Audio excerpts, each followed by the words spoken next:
Hi, thank you for joining me in my study. In my published work, I try to get as much productivity as I can out of one body of research.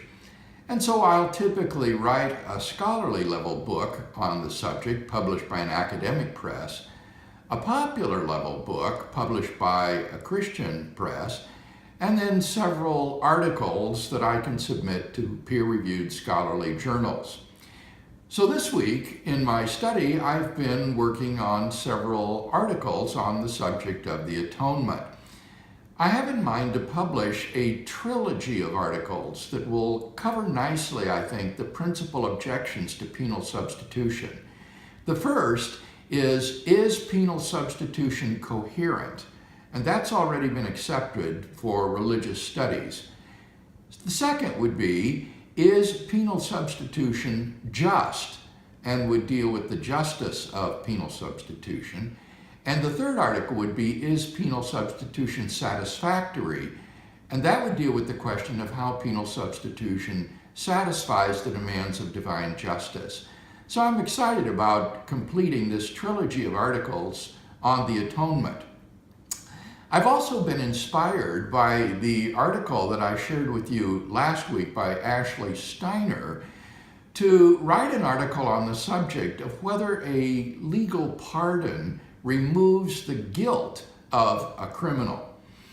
Steiner says in her article that courts have taken principally one of three views of the effects of a pardon. First, that a pardon removes both the fact of the conviction as well as the guilt of the criminal who is pardoned.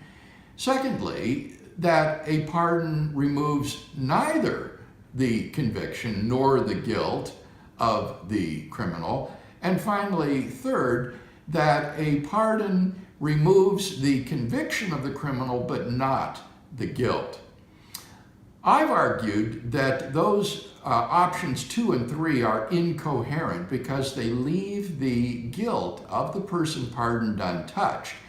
And so on retributive theories of justice, he would still be guilty even after being pardoned, and therefore would be deserving of more punishment, which is incoherent since a pardon, everyone admits, is functioning to remove punishment. So there's a fourth alternative staring us in the face that Steiner doesn't even mention, and that is that a pardon removes the guilt of the criminal but leaves the fact of his conviction untouched.